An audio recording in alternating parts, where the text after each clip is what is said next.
Marshall, thanks for being with us at 5:30. The change is needed to avoid what Ohio fire officials say would be a drastic and negative impact on local fire departments. NBC4 reporter Ted Hart is getting answers on what this controversy is all about. Ted? Well, the employer mandate says that if you have the full-time equivalent of 50 or more employees, you have to provide health insurance. And the IRS has classified volunteer firefighters as employees. So townships and cities that rely on volunteers could be forced to provide health insurance. The Pickaway Township Fire Department is the third busiest department in the county. It is staffed with volunteers who get a stipend if they go out on a run.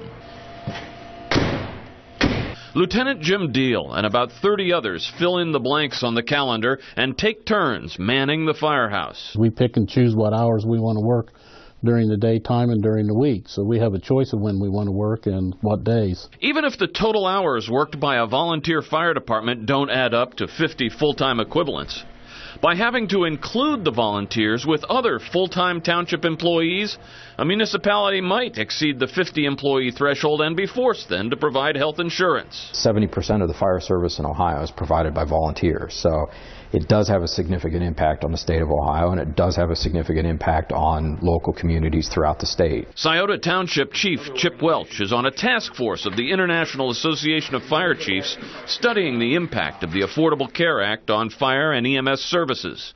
He says most organizations using volunteer firefighters could not afford the cost of health insurance. I think it's certainly one of the unintended consequences that nobody thought about, but will have a dramatic impact across the United States.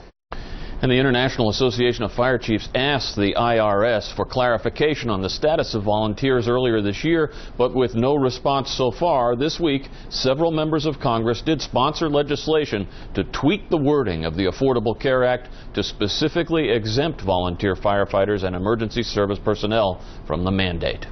Ted Hart, NBC4. All right, Ted, thank you for that update. Frigid temperatures continue to plague